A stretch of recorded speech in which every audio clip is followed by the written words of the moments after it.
የነበርሽውን ሰው ጠላቴ ነው ብለሽ ታፋጅናለሽ አይደል? ካሌብ ንግግር በጣም ይሰብራል። ኧረ እባክሽ አንቺም እየሰበርሽ ነው። ሂጂና የመጀመሪያሽን ሰው አስታክሽልኝ። ትሁቴን ምን ብለሃል ነው? ብልግናዋን እየነገርኳት እሷ ተስማምታ ስንት ነገር እያሳለፈች እኛን ታጋድለናለች። እንዴት ሰው አንድ ልጅ ኖሮት እሱም ማይረባ ይሆናል? ትሁቴን ያበባ አጣሽልኝ። ምን ፈልገው ከኔ ለምን ማታወይ? እኔ አንቺን ከምተው በሞት ነው የምመርጠው።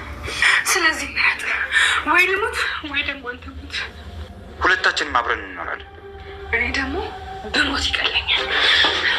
ስለዚህ እኔ ልሙታ። ትሁቴ ልጅ አትሆኝ።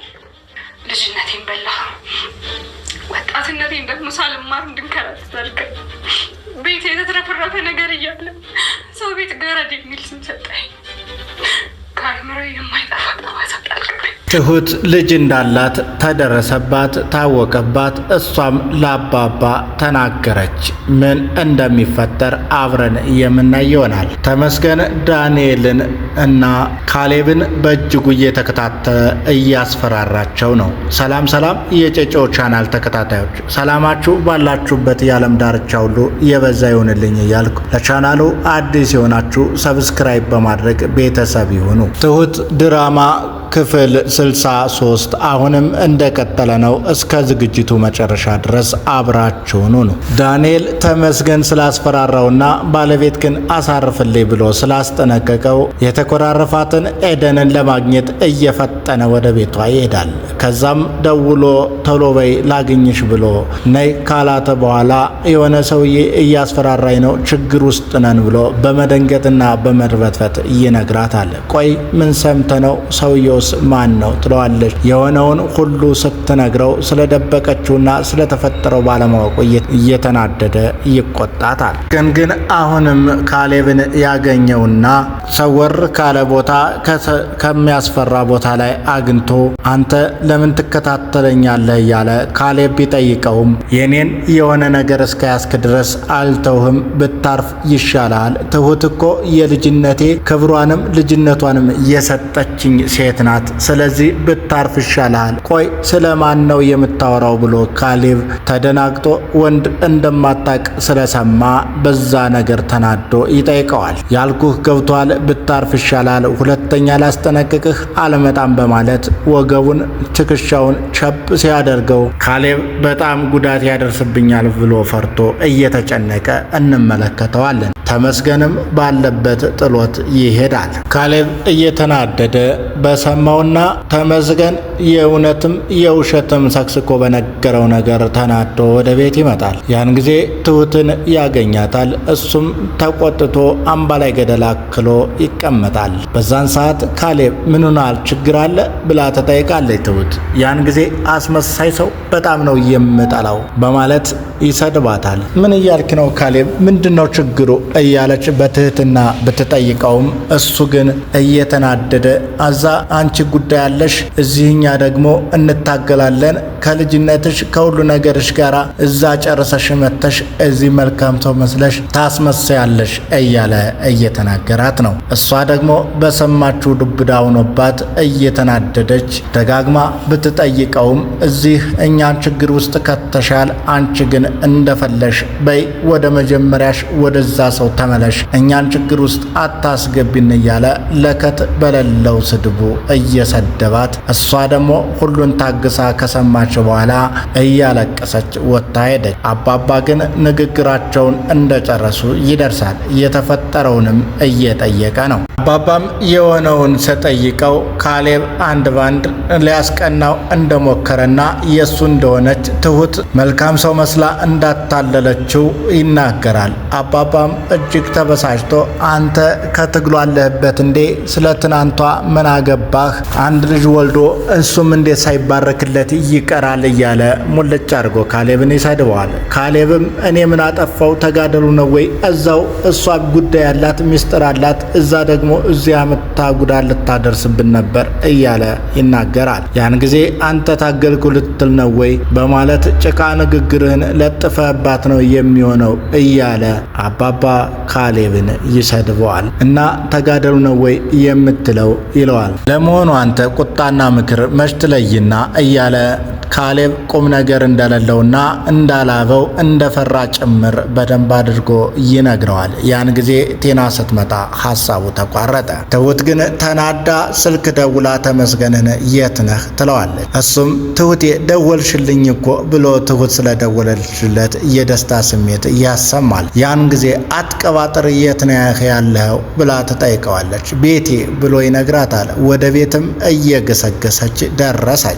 ትሁትም ወደ ቤት ከዘለቀች በኋላ ትሁቴ ብሎ ብድግ ይላል ተመስገን። ያን ጊዜ የኔ አበባ ሲላት በጥፊ ጠረቀመችና ቆይ ከኔ ምንድነው የምትፈልገው ብላ ትጠይቀዋለች። ያን ጊዜ አንቺ ጋር አብሮ መኖር ወይ አንተ ትኖራለህ ወይ እኔ ሞታለሁ ወይ አንተ ትሞታለህ እያለች ምርጫ ትሰጠዋለች። አብረን እንኖራለን።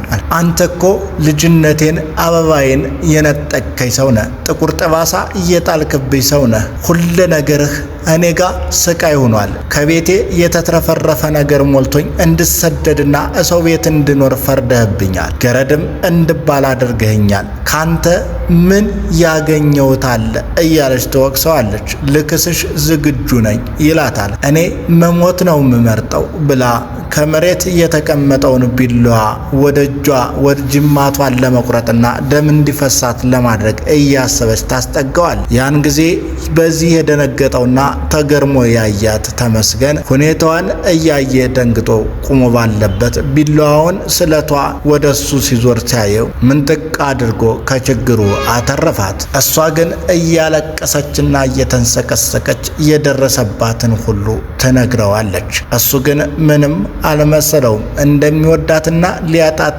እንደማይፈልግ እየተናገረ ነው። ልክስሽ ዝግጁ ነኝ ብሎ በድጋሚ ይነግራታል። አሃ ልትክሰኝ ነው አይደል? አስገድደህ ወስደህ ደፍረህ ጉዳት ያደረስክብኝ አይደል?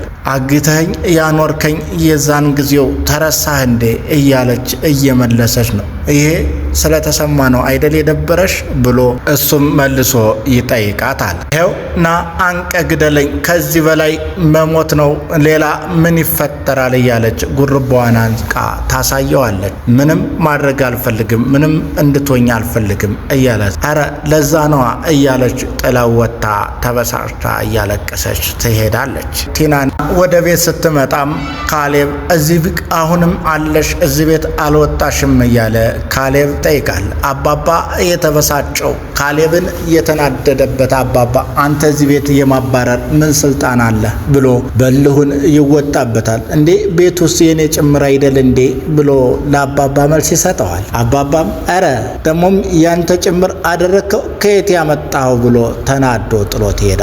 ቲናም ባለችበት ሶፋው ላይ ቁጭ አለች። የቀረበውንም ጥያቄ ከምንም ባለመቁጠር ተደላላ ቁጭ አለች። ትሁት ተመስገንን እንደዛ ተናግራውና የልቧን አድርሳ ስትመለስ መንገድ ላይ ካሌብ ያያትና ርጦ ለማግኘት ይሞክራል። በካሌብ የተናደደችውና በክፉ ንግግሩ ልቧ የተሰበረው ትሁት እንዳትጠጋኝ በማለት ታስፈራራዋለች። ያን ጊዜ እሱም ደንግጦ ባለበት ቆሞ እሷ ጥላው ሄደች። ከዛም በኋላ እየራቀችው እንደሆነ ሲያስብ እንደገና ርጦ ለመድረስ ይሞክራል። ግን አልደረሰባትም። ተናዳ ተክዛ ባለችበት ሰዓት ቲና በቀሏንና ያደረገችውን በሙሉ ትነግራታለች። ከኔ ጋር መጣላት ይሄ ነው የሚደርስብሽ፣ አየሽ እንዴት አርጌ እቅድሽን እንዳበላሸውት እያለች ታበሽቃታለች። አሁን በፌስታል አርገሽ ከዚህ ቤት ውጭ ያልሽውን የፌስታሉን ልብስ አምጭና ያንቺን ቀይረሽ ከባሌና ከአባባ ጥለሽ ውልቅ በይ ከዚህ ቤት እያለች ቲና ትሁትን ታበሽቃታለች። ከዛ በኋላ እኔ ረፊ ነው ምልሽ፣ በቀሌን አትችዩም፣ ሁሉን ነገር አድርጋት ብለው ዝም የሚል ይመስልሻል ተመስገን እያለች ብትላትም ቲና ልትታገዝ ባለመቻሏ ትሁት በሩን ዝግት ታረግና የኪችኑን አሁን ምንድን ነበር ያልሽው ንገሪኝ ስትላት ቲና እየተብረከረከች በቀሏንና ኃይለኝነቷን ልትችላት ባለመቻሏ ውሃ ፈልጌ ነው የመጣሁት ይቅርታ በቃ ብላ ሾልካ ወጣች። ሁሉም ቤተሰብ ሳሎን ቁጭ ብለዋል። አባባና ካሌብ ትሁትና ቲና አንድ ላይ ቁጭ ባሉበት ምንድነው የተፈጠረው ትሁት እስኪ ንገሪ ብሎ ትሁትን አባባ ይጠይቃል። ያን ጊዜ እኔ ልንገርህ ብላ ሰፍ ትላለች ቲና። ያን ጊዜ ዝም በይ አንቺን አልጠራውሽም አሁን ስለመሸ ነው እንጂ ነገ እዚህ ቤት ትወጫለሽ ይላታል። ያን ጊዜ እዚህ ቤት አልወጣም አልኩ እኮ አልወጣም ብላ በኃይለኝነት መልሷን ትመልሳለች። ያን ጊዜ በከባድ ወንጀል እንግዳውስ ትከሰሻለሽ ብሎ አባባ ይመልስላታል። ፋይሉን እኮ አጥፍቼዋለሁ አለች። ያን ጊዜ ላፕቶፔን አንጭልኝ ብሎ ላፕቶፕ ላይ ያስቀመጠውንና ያልተሸወደውን አባባ ጉዷን ሲያሳያት ደንግጠው ሁሉም እየተገረሙ እንመለከታቸዋለን። እቺውም ነገር ተደንቃ አባዬ ስትላል ዝም በይ በቃ አሁን እያየሽ እንኳን አትነግጭም አባዬ ባክህ አይመለከተኝም ነገ ትወጫለሽ እያለ እንድትዘጋጅ እየነገራት ነው። ያን ጊዜ ትሁት አባዬን ላወራህ እፈልጋለሁ ብላ ወደ ኪችን ይገባሉ። አባዬም ሁልጊዜ የምታየውን ፎቶ እያየ ምን ሆነሽ ነው ልጄ ይሄ ሰውዬ ምን አድርጎሽ ነው ይላታል። ድጋሚ ነካክተው ቁስሌን አሳመሙኝ እያለችና ደህና ለመሆኗን እየነገረችው ነው። አባባም አይዞሽ ታዲያ ምን ሆነሽ ነው ይህን ፎቶ ስታይ ሁልጊዜ ትክዝ እምትዩ የትሽል ልጅ ፎቶ ብሎ ይጠይቃታል። ያን ጊዜ አይደለም ልጄ ናት ብላ እውነቱን ስትነግረው እንደተፋጠጡ የዛሬው ትዕይንት አበቃ።